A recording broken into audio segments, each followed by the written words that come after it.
In this episode, we're talking about the hottest co-op game in years, born out of a game that never actually made it to our screens. It's Peak. This and more on Indie Game Arcade.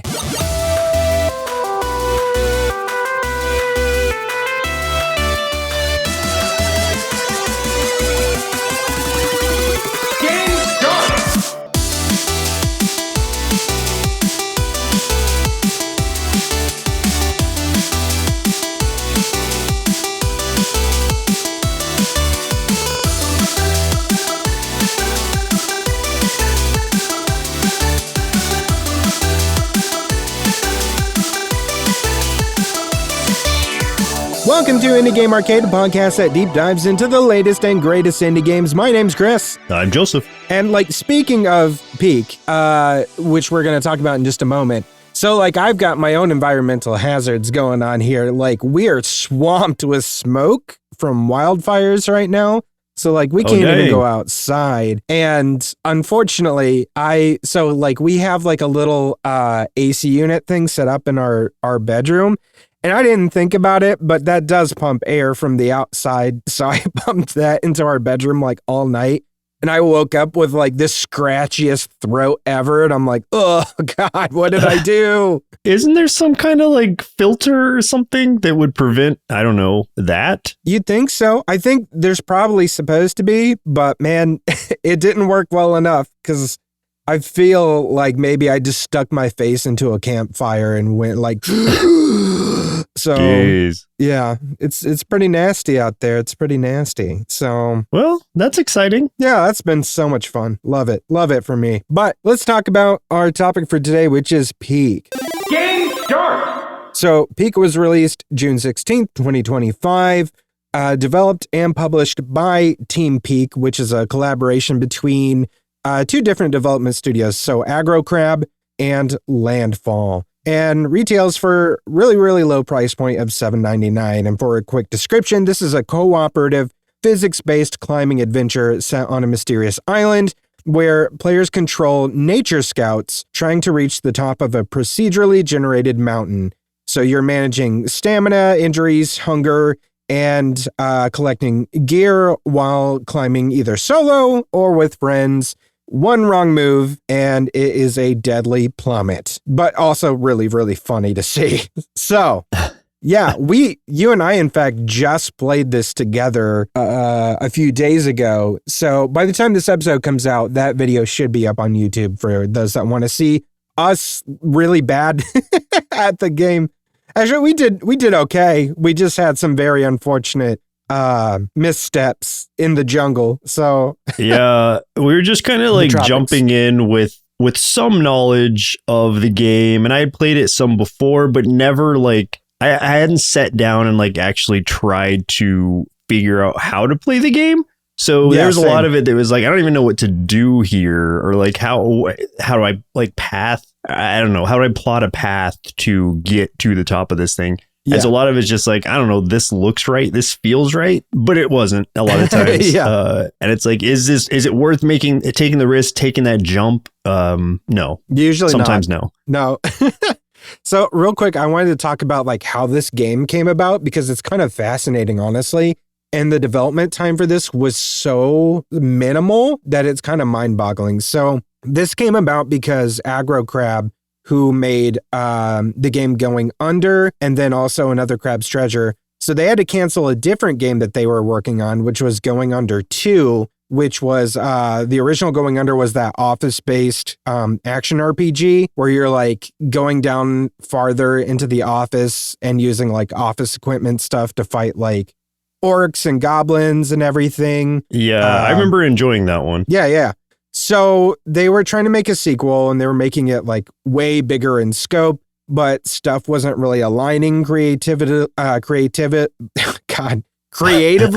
Why am I struggling on that word? So anyway, they were getting super burned out, and they ended up losing funding for the game anyway. And then they were trying to get new partners to help fund the game, but it just was not panning out. So at this point, they were just we cannot keep going on this game. So they scrapped it and were let's start fresh with a different idea.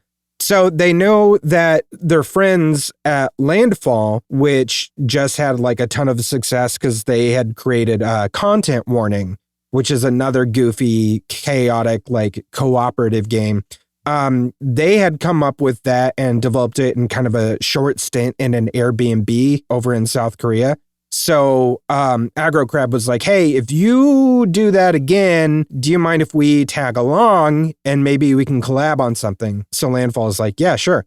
So like some of the devs from Landfall and some from Aggro Crab went to South Korea, holed up in an Airbnb. Like they went to like IGA and put like some furniture together and just set up shop there. And this was in just February of this year. And they basically did like a little game jam kind of session, and they came up with a prototype of this game within just like the week or couple weeks that they were there. And then they just kind of worked on it remotely from that point, then met up again in Sweden after a few months to finish it off. And then they released it in June. So like literally the development time for this entire game was just February to June, which is like one of the fastest development times I've ever heard of for a fully fleshed out game. 4 months. That's insane. Exactly. And especially one so successful. So it sold over 1 million copies in the first week, and then 4.5 million within the first month, which is insane for something that took 4 months of work. Not to say that, that was easy, because they were doing like, 12 to 15 hour days when they were in that Airbnb working on this thing. It was, crazy. But I mean, it's intense, and it's just insane to think about like how quickly this thing came together and just how good it is for that. I think it just really goes to show how much impact a game can have just based on the mechanics of it alone. And the multiplayer aspect of this is really like, that's the main draw to it. Had it not become like a streamer kind of, it is basically streamer bait. And so like that being the case, it's like the more people who started playing that together, the more it spread out, and the more gamers are going to be attached to it, whether they're streaming or not, just to play with friends and things like that. And that's just like that co-op experience, or that just fun, like multiplayer experience, is not something you see in a lot of games, at least not as a main focus. Yeah. And this one, even in its simplicity, is like has mechanics that are just strong enough to function for what they are. But it's also like, even if something were to just like mess up, or you just fly off the edge of the cliff or something, it looks goofy already. So you forgive any kind of like issues you may run into, because it's like, well, it's kind of a ridiculous world. It's very human fall flat. Or Fall Guys even. Exactly. So like, I think what you were talking about kind of nails it, in that they hit so many things just perfectly on this, in that they made this, I mean, one, you can play it single player if you want, so the solo players are taken care of. It is way more fun and just an absolute blast as a co-op game. So there's the huge appeal to that. They made it so that if you do mess up and you fail and you die, as you were saying, it is so funny and fun when it happens that like it doesn't discourage you. Like it just makes you want to do it again. And also, because it is the way it is, it's kind of like when you do die, you're just like, oh man, I wish somebody else would have seen that. Like, even if you weren't streaming it, because it is so funny. So it's like all of these things together, along with the idea too, that like, you and I, when we were playing, we were like, oh yeah, this map updates every so often, right? It's every day. I didn't realize that at the time, but it's every 24 hours is when the map changes. So there's that too. The replayability on this is also completely insanely high. So like they've nailed so many aspects to make this a game worth playing, and also such a cheap price point for it also. So like the community aspect of the map changing every day, that is versus what you would think of with these randomly generated sort of things, where it's like there's it's just random for everybody. It's different for everybody. There's different seeds of something, and that's what some games do. Is like, here's the seed to get the type of like randomly generated thing that you have gotten for yourself, so you can share it with others. Yeah. This is like a forced situation of like, this is the map. And then what that encourages is more community involvement, because it's like, if someone's having trouble with a certain map, exactly, like, that's going to encourage them to like maybe tune into their, favorite streamer or something who happens to be doing this. It's like, how are they doing this map? Like, I don't understand like the path to it. And so that's like, it's keeping itself alive even more so by being such like a constant update that is shared with everyone versus the individual randomly generated maps that a lot of most games I think do. I don't know that any other game has something that is like updating constantly for everybody like this. Right. And I don't know what kind of like controls they have over their like random generation here, but it's just such an interesting process they have set up that is really feeding itself as far as like becoming more popular and just like keeping itself alive because of the way that they've put this together. And it's also become like a huge thing for like the speed running community too, because like I've been seeing tons of speed runs of this and everybody trying to like, one up each other by whatever minutes or seconds or something. But also because the map changes every, 24 hours, like someone does like the best speed run or something, and the next day, the challenge is completely different. So it's, basically starts over again. It's like, yeah, well, someone did get, the record of like, let's say 20 minutes and something seconds, but there's always the argument to be made, but that was on a different map and today's map is different. And now I'm going to get the best record on this map.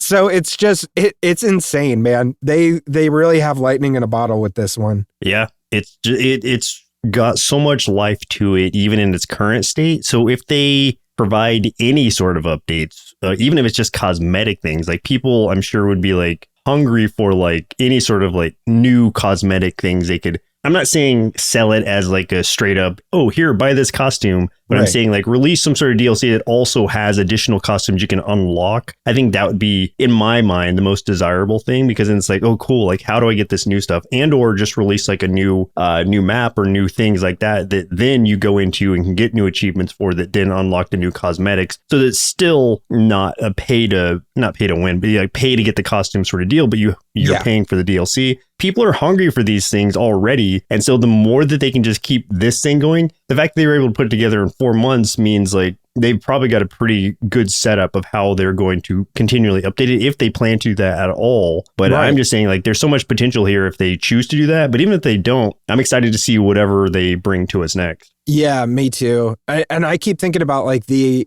infinite possibilities with this, of like even adding extra game modes to it. Like one thing I'm thinking about, and this is just me being a horror fan, of like a game mode in, let's say, around the Halloween kind of esque time, of adding a little game mode where like, you've got the thing where if you're playing multiplayer and you get too far away from your teammates or something, you get that creepy, like, it's like almost like a creepypasta looking dude, but the dead Scoutmaster guy comes after you. And I'm like, what if there's like a game mode or something around that time where it's just like, it doesn't matter, like, at a certain point, he starts coming after you, and it's kind of a race to like, you got to try to get up the peak so far before he catches you. Like, my head goes to things like that, is like, that is a really cool game mode idea that you could put in there, for some extra thrills and stuff. And I'm like, the different things that they could do with this are insane because they have such a good foundation. Yeah, even just putting it as like an extra mode outside of like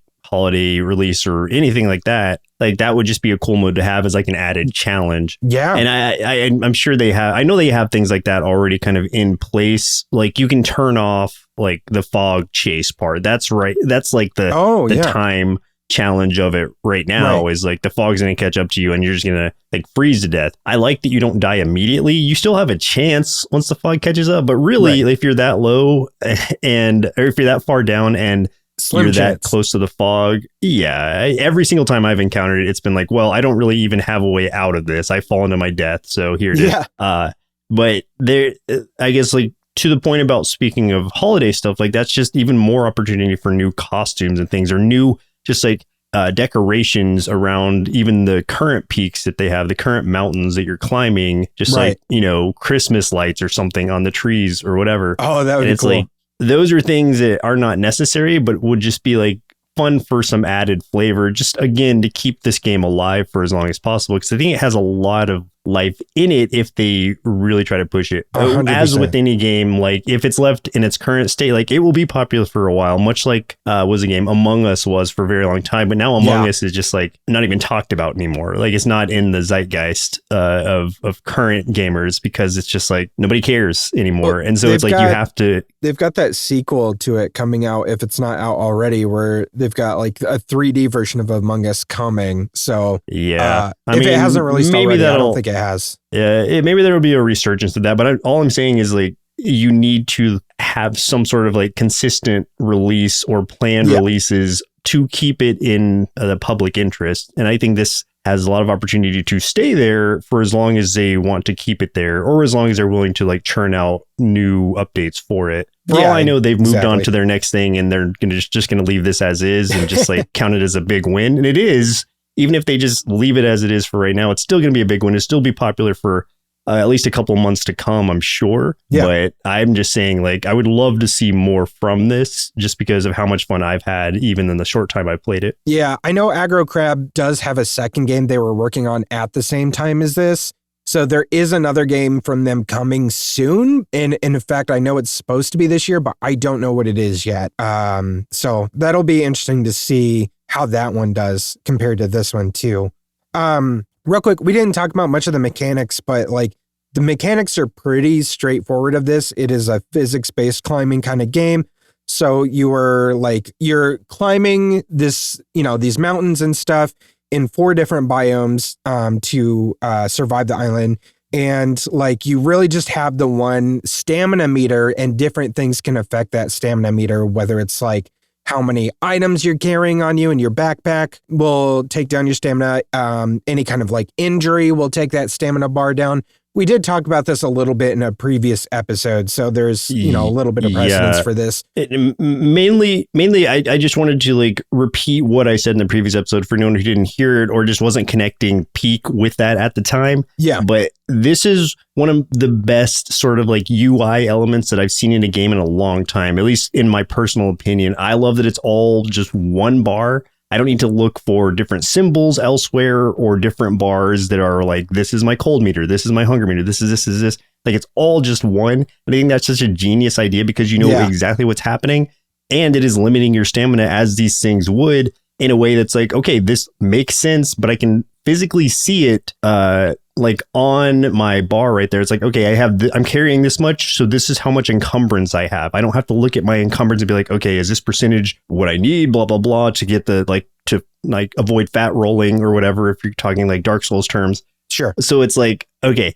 I just love that it is all together. I hope more games take encouragement from that and really try to utilize things like that in any sort of game in the future that involves sort of survival mechanics like hunger or like encumbrance, things like that. It's just all great to me. So I just wanted to repeat what I was touching on before about that, because it still stands. The more I play it, the more I love it. Yeah, it's so simplified that it makes it just it's so enjoyable to like be able to play a game like this and immediately understand how everything's going to impact you. So, like you don't have to think much about it as far as that stuff goes. Anything that disrupts that stamina bar, bad. So that's like all you need to know. So yeah, exactly. That's great. There's also like lots of items and stuff around to like do things like try to heal you, give you more stamina, give your stamina back, manage your hunger because that hunger will impact your stamina. And there's also tools to help you climb, like the anti-rope, which is a rope that goes up. There's like the kind of like, there's 2 different hook shots. There's a chain one, there's a rope one. So lots of different tools and stuff to use. There's Bing Bong, which is the greatest thing ever. And you need to have him with you if you, are any kind of champion and are a real pro gamer. You have to carry him with you. Give him a little cook while you're at it. Just like heat him up on the fire or something. Bing Bong. Yeah, he's got to stay warm. Well done, Bing Bong. Keep him warm. And then it's got voice proximity chat, which is like I think we said before, that's the way to play the game. Don't use Discord. It is way more fun and funnier if you only utilize the voice proximity chat. And if you get farther away from like your teammates, this big, lanky, undead scout counselor will come after you, and whoever's like ahead of the game, he'll grab you and like toss you off the mountain.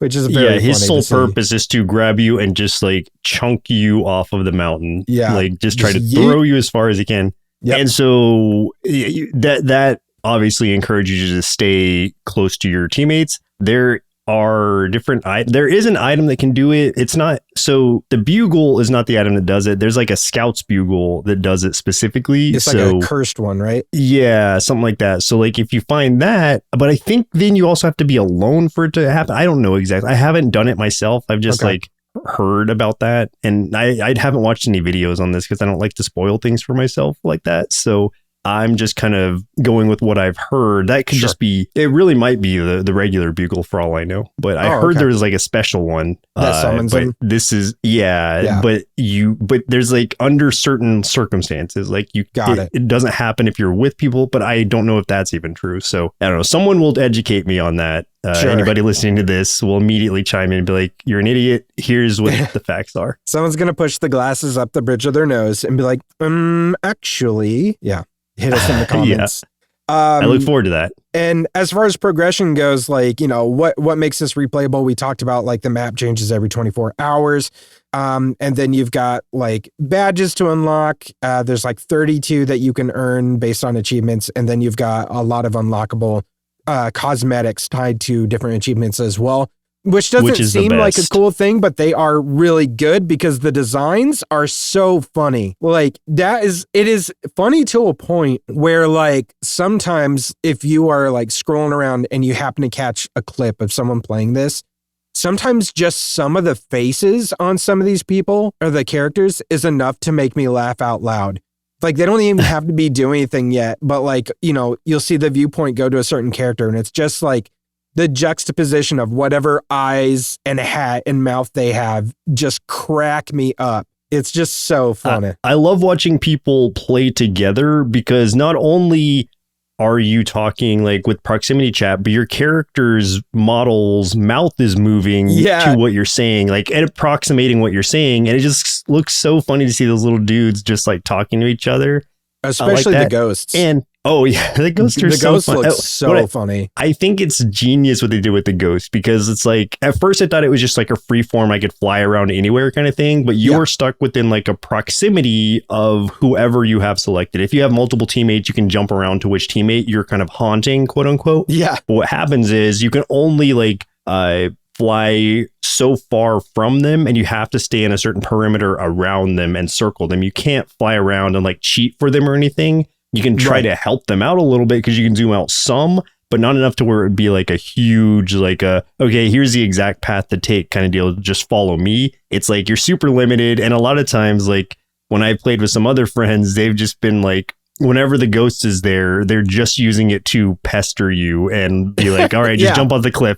It's the only answer. Just jump off the cliff. Yeah, just die. And And so it's just been a really fun added mechanic that could have just been like, okay, you're dead, you're out of the match. But it's like, no, you're still there. You just can't really do anything until someone else gets to the top and resurrects you. Yeah. Which proud moment of mine when I was playing this was it was actually on that jungle level. I was playing with 4 other people at the time because we had this thing that it was like a mod that let you play with more than just 4 people. Nice.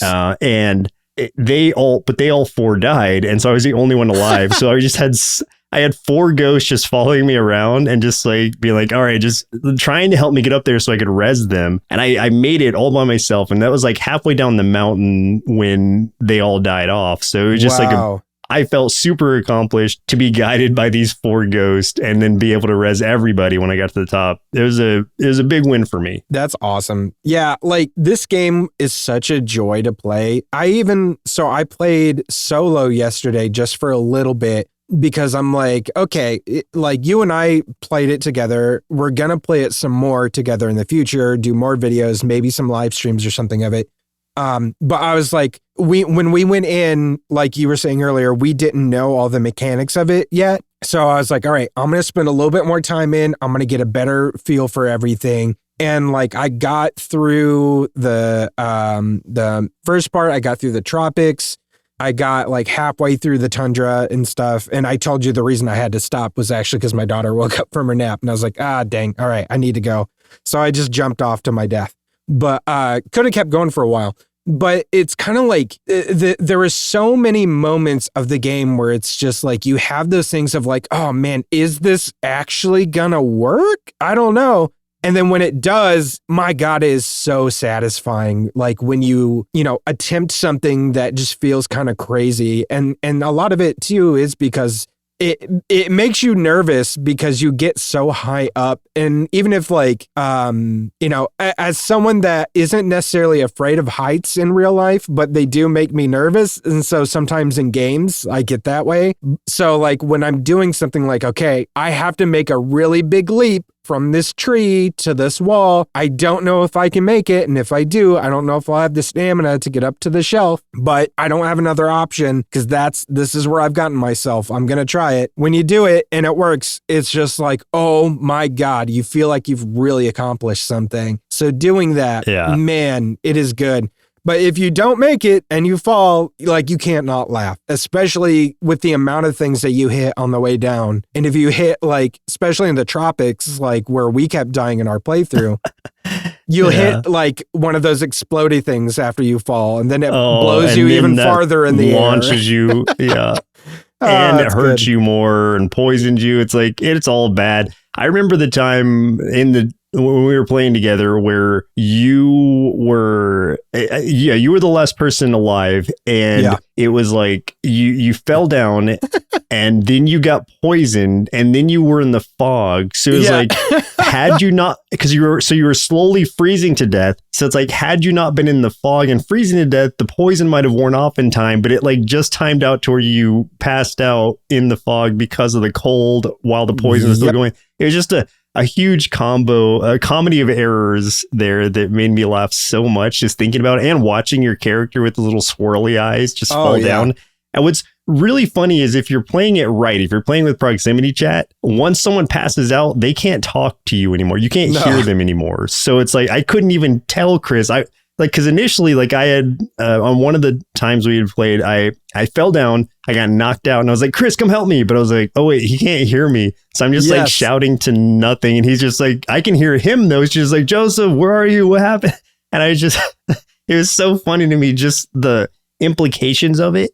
And it's like, as mechanically sound as this game is, surprisingly, I can't take it so seriously that I ever feel like, bad about it, or like, man, I should have done way better. Or like, I don't feel any kind of like competitive nature from this because it's just such a fun, like aesthetic to it. And just it's goofy just by nature, just like it's built to look that way. And so, and feel that way. So it's like, I can only take it so seriously. So when I do fail, or when anybody fails, it's just more of it's just funnier than it is like a letdown. As much of a bummer as it is sometimes, if you're close to the top, it's still just like, well, that's the way it is. And I just kind of roll with it. And I just think that's another accomplishment of this game, is just the fact that you can come away from it feeling that way, even though like it is like a pretty, like I said, mechanically like strict game in a lot of ways. It's the goofy skin wrapped around it that makes it a lot more bearable. That particular instance too in the video is very funny. Good. That you're talking about. And luckily we recorded both separately, so like the video. Oh yeah, so you could hear me shouting to you. It'll jump back and forth between our two different views. So like folks will get to see what I'm seeing and saying, and then it'll go to see like you, where like I'm up there, I don't know what happened to you, and I'm just like, are you dead? Like what happened? And then you're on the ground like, help me, come help. And I'm just up there like, I don't know what to do. Should I go down there? I don't know. And just one more thing on the proximity chat, like I love that when you're really far away, you hear them just through like echoes. Like you can kind of tell how far away you are from someone by just how echoey it is. Yeah. There is a certain point where it's like you're too far to hear them, but it's like got a surprisingly good range of, you being able to hear the person to at least know that they are not, passed out or something. Yeah. And that honestly adds a lot more humor to it too. Like, oh, yeah. Just hearing the very faint echo of someone from very far away. Or especially if they're falling and they're yelling at the same time, you just hear their voice slowly fade away. Yeah. That's classic. Oh, yeah. So, man, I absolutely recommend this game to anybody, honestly. Like, there's something for everybody here, especially if you like multiplayer games. And if you like physics-based games, like you and I are huge fans of Human Fall Flat. We played so much of that when that game first came out. Seriously. We streamed that for so many weeks. Yeah, and the sequel is coming out this year, too. So I'm looking forward to that. Oh, yeah. Let me bookmark that or wishlist it. Big time, big time. So absolutely, if you're into those kind of games, Peak is definitely a game for you. Power up! Hey, if you're enjoying this episode so far, do us a favor and throw us a like, a follow, and share the episode or the podcast itself with folks who love indie games so we can get more of these game recommendations out there and support indie game devs. We also have a YouTube channel at youtube.com where you can catch us playing more indie games or check out our top 5 and top 10 series for even more indie game recommendations because we believe there's an indie game out there for everyone. Combo! Let's start talking about some of the other games we've been playing this week. I've got 2 for you I'm going to bring up. One is called Seasonala Cemetery, which came out on July 7th, developed by Gabby D'Renzo? I think so. Maybe. I don't know. I'm so bad with names. I feel so bad about it. This is just a real short, walking sim that takes place in a cemetery where you can read the gravestones and the monuments and you kind of learn about the lives of all the people buried there. So, and literally that's about it to the game. However, what's interesting about this is the environment changes according to your, the PC that you're playing on, the system's actual date, time, and the weather where you are. So if it's summertime and sunshine, that's how it's going to look when you go into the game. If it's winter and it's snowing, that's how the game's going to look. And then because of that, each day, the people in the cemetery, so visiting or the people that work there and stuff, are going to change as well. So it's going to be different every time you go in there or each day that you go in. So, short experience, you can probably get through reading all the gravestones in, 40 minutes, something like that. It's meant to be kind of a meditative, reflective little experience and stuff like that. But it's just a really cool little idea that every time you go in, it really is just reflective of what's going on outside your own door. So I thought that was neat. The other game I played that I wanted to talk about is a demo that's coming out for a game that's coming out on the 25th. Noobs Are Coming, coming to early access on the 25th, developed by Overboy, who's a solo dev. So this is the one I was talking about a couple of weeks ago where it is kind of like a bullet heaven, but instead of playing the hero, you're playing the final boss, defending your dungeon against waves of noobs or heroes that aren't super smart. And so how it works is when you start a run, you are picking your dungeon boss from a couple different kinds, and they have their own different stats and a kind of a starter sort of kit. And then you're also picking an attack pattern to go with it, which is that you either can summon a minion or you start with a weapon that shoots or does things at a specific angle. And you earn upgrades, additional weapons and stuff like that as you level up and you go through the waves and stuff of the run. So it's a game, one of those games that's built to allow you to create game-breaking builds. And also allows for single player and co-op. I only played single player. I don't know if co-op was available in the demo. Maybe it is. I'm not sure. It was all right. There was things I liked about it, and then there was things that I just felt weren't as intuitive or weren't as polished as I feel they could be. But then again, this is a demo and a demo for a game that's going into early access. So I think there's a lot more that could be done and probably will be done with this. what would you say is one of the things that really stood out to you as something that could have been done better, just in case like a dev is listening to this and is like, oh yeah, that makes sense, let's add it, or let's like fix that? Like, what would you want to see from that? When you pick up a weapon or something, it only will go at a specific angle, and I think that made it a little bit difficult. And I mean, that's something that can be overcome. But like as you progress and stuff like that, it would get like more annoying, because then it's like you have like very specific vulnerabilities to your boss and stuff that like almost kind of shoehorns you into having to do certain things to compensate for that or overcome that. So it's like every once in a while, I just felt like if I started doing certain things, like a certain weapon or something, I had to keep upgrading a certain way because it's the only way to survive. And like, I couldn't experiment as much as I wanted to, if that makes sense. As I'm looking at some of the demo or some of the like trailer of it, I can kind of see what you mean. Like one of them has like this sword in its bottom left slot, and it only slashes like down and left. Right. But it's like the guns look like they have like an auto aim kind of thing, no matter where they are. So yeah, maybe it's a trade off, and I'm sure intentional, but I would say, okay, so can you switch the positioning of a weapon? So if you had it, because it looks like you can hold about 6 at a time, can you put like the sword in the top left if you wanted more of that range covered? I think it depends. No, I don't think so. I think because as far as I know, you can't move slots around. It depends on what order you pick these upgrades up. Okay. So it's like if you pick up the weapon, like a certain weapon first, it's like whatever slot that goes in.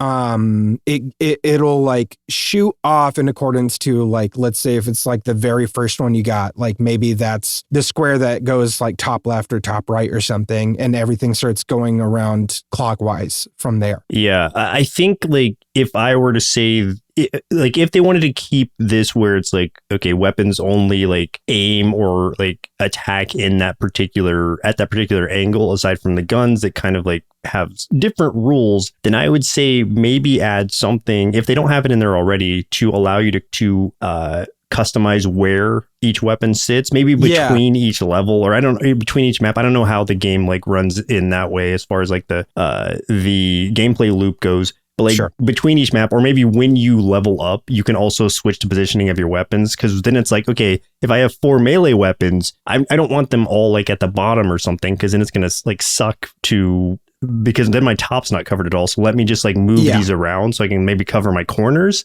I think that would be an interesting mechanic, if it's not something they have planned already, that would help to improve that and still allow them to have that like, okay, your weapon only attacks at this angle, because when you're carrying so many weapons, I can see why that would be necessary to have them only hit certain angles, but at least let you choose where your coverage is. I'd have to play it to see like how that feels, but I understand what you're saying, and you've played enough roguelikes to where I trust your opinion on it. I'm just wondering, like, for me, like how that would feel, or if I would feel like I just had sort of customization taken out of my hands and I was purely relying on the RNG. I think too is because you're limited to the amount of things that there are available to use as like weapons and things.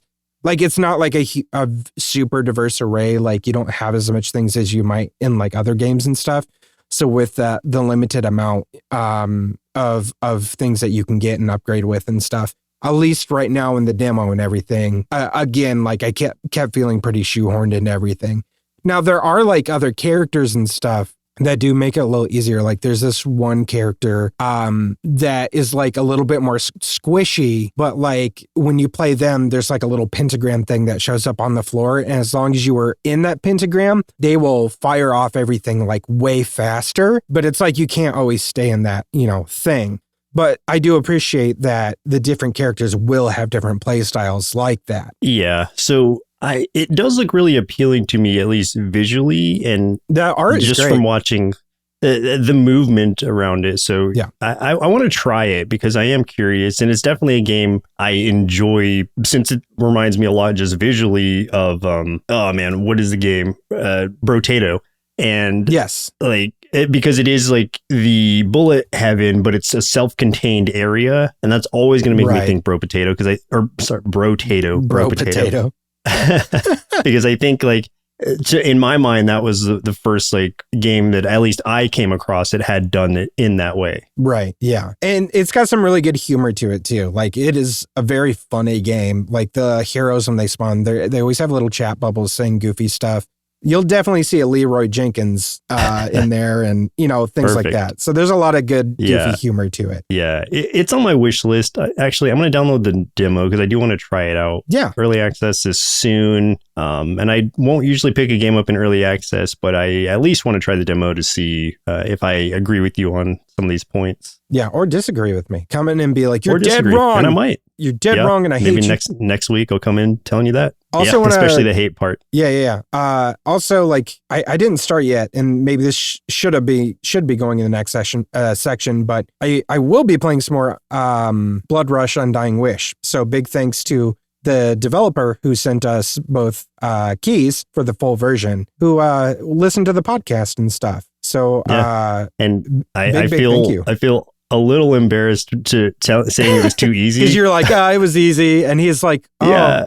Well, people were saying it was kind of hard, and it's like, okay, well, let me preface that it was easy. It felt easy for me, but I come from a background of a lot of like really challenging games. That's what I kind of seek out. Yeah. So I don't know. I'm gonna play it more. Obviously, I like a lot of the mechanics. I like that some of the things that we had talked about were already kind of planning on being implemented. That means that they are on track with like what my hopes were for this game. So yeah, I'm definitely going to try it out more. And I really appreciate him responding, listening, and sending those keys over. That was awesome. Yeah, that was great. What are some of the games you've been playing this week? So one of the games that I just like randomly, actually, let me talk about this one first. So I played the Hollow Survivors demo, since we're talking about like, bullet heaven kind of things or whatever. And this one is a like hack and slash dungeon crawler in these like little maps that kind of feel, I guess this one's more bullet hell because like a lot of stuff is being thrown at you and you don't have a lot that you're doing. You're just kind of swinging your sword around.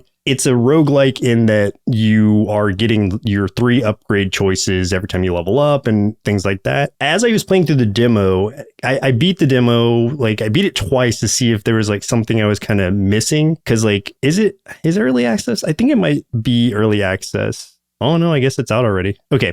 So it's out as far as like April 10th goes. So this one is like a not brand new, but it's still new as of this year. And I just kind of ran across it looking into other games that I might like to play. I think the demo doesn't really sell it well is what I want to say, because it's got, as I look on the Steam page, it's got very positive like ratings. 116 people think so. So it's like, I don't want to come out and say anything like negative about it necessarily, but it definitely felt different than a lot of games of this style that I have played in the past, which isn't a bad thing inherently, but there's just a slowness to it where it's like, I feel like I'm just like barely like kind of, I don't know, almost crawling around until you get any sort of like of those upgrades between runs. The meta progression, I think there's so much focus on that, at least initially, that it's like, it's hard to even, I almost gave up on it like early on because I was like, this just feels so slow. And I really had to put a lot of points into like my actual movement speed of the meta progression part. That's like, okay, now it's permanently increased it to at least a speed that feels acceptable to me, but it just like starts at such a slow pace. And then what kind of was bugging me is like, if you touch an enemy, then you will take damage. And when you're moving that slow, it's hard not to get touched by an enemy or to accidentally walk into one. It's like they're not even attacking sometimes. You just kind of accidentally like bump into one and you take damage. And that always sucks. It's like, like I got so used to like kind of just, especially coming out of Soulstone Survivors, where I'm just kind of walking through crowds and like trying to like look for attacks that are coming at me. I don't have to worry about like being trounced by just like, I don't know, touching somebody. Like it was hard for me to adjust to that. I like the way the bosses are laid out. Like those are fun. You fight 2 of them in this, then you can play through a little bit of the third area. You aren't able to get to the third boss, but you get to play through some of the third area, and then it just like kills you off and sends you back to the base and tells you to, wishlist it or buy it and whatnot. But so I like the mechanics of it as far as the combat goes. I think it's interesting and it's slow paced in a way that I wasn't ready for with that. So it's a lot more meticulous than me just like getting an upgrade and just auto firing and destroying something, which is why I say it's more of a bullet hell than a bullet heaven, or I guess just a really kind of top down action roguelike. And it has I'm really trying to think of like how to defend parts of it, because I don't want what I want to say, I guess, is like, obviously people who have gotten into it are really enjoying it. So don't base it off of your initial feeling from it. If it feels very sluggish to you at first, it is. But I'm telling you, like, there is a way around that. It doesn't take too long to kind of like get enough of the currency to unlock more speed, talking to your main merchant guy in your hub world after you die. Yep. But also, there's a lot of other interesting things going on in the hub world where it's like, okay, I guess this person was looking for their father, and it's like, okay, well, I found them, but they weren't necessarily in the best condition when I found them. And so when I had to go back to the hub world and tell them that, it's like, now they don't even want to talk to me. So I don't know where that's going to go. Oh. And then there's somebody who is like requires like 300 of my currency to even like speak to me, because she's someone who's been has some sort of like a traumatic experience, and so she's not speaking to anyone because of this whole like horrific sort of world-ending thing that has happened. And so I think there's a lot there to kind of unpack once you really get into it. I don't know that it's going to be like that long or in-depth of a game. I'm really not sure. And the levels are very simple, where you're just walking around trying to fill up this white bar at the top, which means like you've killed all the enemies that you need to in that level before you can progress. And yeah, that I'm a little indifferent about this game. I don't know that I will pick it up, but I also don't know that I won't. So I'm very neutral towards it right now. Yeah. It's tough for me. Just like, I'm really biased right now because of how much I enjoyed Soulstone Survivors. And I know this is a different type of game, but when I'm just trying to like jump in for like a quick game of something, like this one is slower to start off than I would have liked it to be. But I think it still is worth people's attention. Soulstone Survivors might have ruined us a little bit for other games that are similar. Yeah. Yeah. But even when I say that, like, this game really isn't that similar to it. I'm just coming into it with that on my brain. And so it's like trying to play it like that made me not appreciate this for what it is, which I still think does a lot of really cool things and has some cool ideas. I would just need to spend more time with it. And I think it's like $9.99 or something. It might be on sale right now for like $7.99. So it's like, it's not like a huge investment either way. Try out the demo, see if you like it, and then judge from there. That's what I'll say. Sounds good. Art looks good. And I like that. Yeah. Yeah. Another demo I played that I really liked, and this one was sort of like, it started off in the same way, not in that it was slow, but that it seemed so complex to me that I didn't know that I was going to really have time to wrap my brain around what all was happening and what all I needed to do. But that game is Death Ring Second Impact, which is a turn-based, roguelike strategy game that is like really great graphics. It's a mecha combat game. Think something like Pacific Rim, because you are like giant mechs fighting these like other creatures. Yeah. And you are part of the Griffin Squadron, and you're trying to like rescue other mechas and other pilots to like team up with you. The combat style is like tactical, grid based, where you're moving around, your attacks can go certain distances, and it's turn based. So what I really liked about this game, once I figured out how to play it, was all the customization that's available to it. Like, between everything, you are customizing your mech with different things that you either find in some sort of missions, or you purchase with the currency you get from completing different missions. And it's not all combat as you go through these days. Like, essentially, like, you're being invaded by these different like bug-like creatures, and your ultimate goal is to defend your base, at least initially. And the days will pass and progress up to a certain point. I don't remember how many days total it is, but every day you get to make some sort of decision, and there are a few different options. You're assigning your mechs to go do those things. Some of them might be like straight combat on some days, and there's like specific days that are like red because there will definitely be an invasion on those days you need to take care of. But other days it's like, okay, well, let me go scout for something. I picked up a signal. Let me go do this one thing. And you have like, let's say 4 or 5 options. It's not always that many, but let's say you have 4 or 5 different options, and you can decide like, okay, I want to send this guy here. I want to send this guy here. And then I want to send this one over to just this combat scenario because this is my strongest mech, and the others can take care of the rest of that stuff. So some are gathering supplies while you go into like your combat. And then when you get finished with that combat, it'll tell you like, okay, this person successfully found these supplies, et cetera, et cetera. Here's what you found. And then, or some other things will like be some sort of storyline that is carrying out like, okay, you found this other pilot, but she is trapped in something, or she needs to be repaired. So then you have to do like a follow-up mission to that, or like you find the source of this bug nest. So then the next day you have to do that follow-up mission. It's like, okay, now I need to go eliminate that nest. And so it's a lot of these things are just like chaining together. And it's a roguelike in a very interesting way that I haven't really seen, where it's kind of like you're choosing your path, but because you're controlling at certain points multiple characters, like you're choosing multiple paths or can. And I just think that was a really kind of interesting approach that they have. And the combat is like really good. Like it's really cool. And it's giant mechs fighting bugs. So of course I'm in. Hell yeah. And then, like I said, the customization is cool. You can do melee, you can do ranged, you can do like different sort of things. I had a flamethrower on one of my characters, and that was really cool. And it covered like such a like wide area. And so this is all like Deathring Second Impact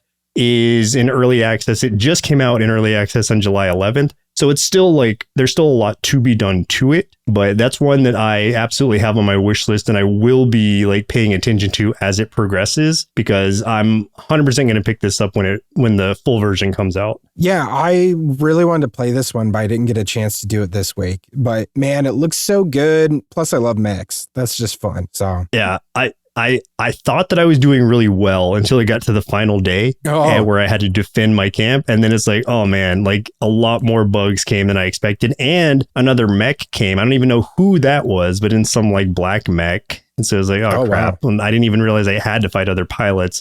And so, yeah, I just got my ass kicked at that point. But I had a fun time doing it. Yeah. Yeah, basically. Final round. Let's talk about some upcoming indie games we're excited about. One that I just thought about that I think you would be very into is Neon Abyss 2, which comes out, it comes to early access. Everything I'm going to talk about is early access, apparently. This goes into early access on the 17th. So by the time this episode's out, it'll be in early access. And I know you played the first one, and I believe enjoyed that one quite a bit. So that'll be cool.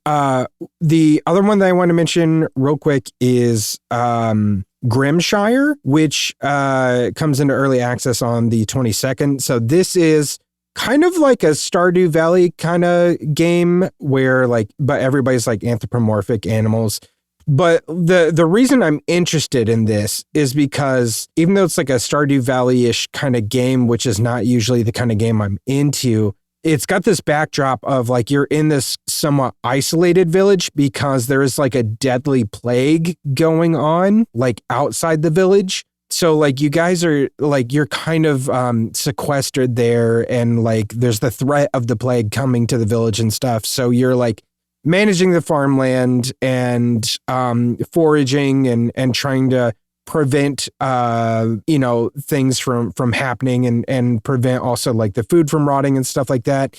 And there's like this sort of like grim and dark overtone to it, even though it looks really cute, that I've seen of like, well, if you start running out of food, you have to get, the town to survive and stuff. So do you sacrifice one of the townsfolk, and do you essentially become cannibals for a little time, in sort of like a, it reminds me a little bit in that way of like Cult of the Lamb a little, but a very, very different, style game, and also very different presenting as far as like this looks way more cute and looks cozy, but not going to be cozy, I believe. So Just interested in that. I think it's a cool twist on that kind of genre. One of the games I wanted to mention, I want to mention 2 games. Neither of them are going to be in early access, which is great. So I think I win today.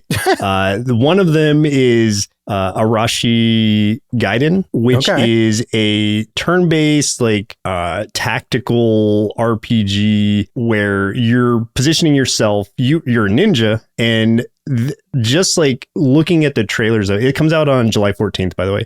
And just looking at the trailers of it, like I am loving just the way that even though it's a grid, like it's a pretty open, it looks like it's a pretty open space until you like look at your movement and stuff. Then it kind of highlights the areas that you're able to affect. And when this ninja is like killing his enemies, like the kills just look super brutal for the pretty simple kind of like pixel graphics that it has. I mean, well, I say simple, but it's like at least like it reminds me of like above Super Nintendo level for sure. Yeah. And like the graphics of it, like the character sprites and stuff remind me more of like a beat 'em up style game than like a tactics game, which is really cool. Like I like that. Right. Yeah. So visually it just looks really interesting to me, which is what caught my eye. And then I found out that it was like a turn-based like tactics game and is ninja stuff, so I'm always in. So this one is one I literally just learned about today, so that's going to be like something I definitely am paying attention to. And then the other one I wanted to talk about was Warspace 2, which I've never played the first one, so I cannot speak for it whether that was good or not, but this one, just the sound of it is really appealing to me. So it's like a 1 to 4 player co-op space shooter with RPG elements to it. It seems to be, it says it's open world and procedurally generated galaxy where you can like trade, craft, and fight your way through the whole universe. And you can either do that solo or with friends. I don't know if it's like a roguelike in the sense that like when you die, it's over kind of deal, or if you're like, if it's generating this whole galaxy and then that's the galaxy that you are in until you, want to start something else. I don't know how that all works, but I'm just intrigued by the idea of it. I generally like space games like this that give you a lot of options. And I feel like a lot of space games should be open world because it's like, it's literally outer space. So it's like you can go all these different places. So I know a lot of attempts like have been done to try to make that happen. Like with something like No Man's Sky that started out really poorly, but is now like a thriving player base, or has a thriving player base, and was being constantly updated. I don't know like what the state of it is right now, but last I heard it was still doing really well. So I like the idea of this, and this is like a more simplistic version of that, which is more up my alley with the limited time that I have nowadays. So I don't know, that might be something fun to jump into. I assume it's going to be better with friends as it is like intended to be co-op. So I'd love to just like jump in and us just have our own, like space fleet and see what we can do, see how we can survive out there in this weird galaxy. Yeah, it looks cool. It kind of reminds me a little bit of like Weird World's Return to Infinite Space from like way back in like 2004. Like I think was a way more basic concept of this. So very, very cool. Yeah. And so this one is also July 14th, actually. So should be cool. So it's out. I'll let you know if I play any. So it's out. Oh, as far as like when they're hearing this episode? Yes. Yeah. So everyone's already played it. There you go. There you go. Then you know it's good or bad. Game over. Hey, if you had a good time listening to this episode, stick around for the bumpers to learn how you can help support the show and all the things we do here at Sloth Creative. You can also check the show notes for our link tree, which will take you to our social media, Discord, subreddit, merch store, and everything else. Get in touch with us, let us know what indie games you're playing, and help us elevate these games so we can help support indie game developers. But that's game over for us. My name's Chris. I'm Joseph. And we'll continue on the next episode. Continue. Indie Game Arcade is recorded and produced by Sloth Creative. If you're looking for more gaming content, head over to youtube.com/nerdsloth for indie game let's plays and recommendations. If you'd like to support the show, head over to patreon.com/nerdsloth, where you can select a pledge and receive access to hundreds of hours of bonus content from everything at Sloth Creative. If you're an indie game developer and would like us to review your game or explore other opportunities, send an email to nerdslothcreative@gmail.com with the subject line Indie Game Arcade. Thanks for listening, and keep supporting indie game devs.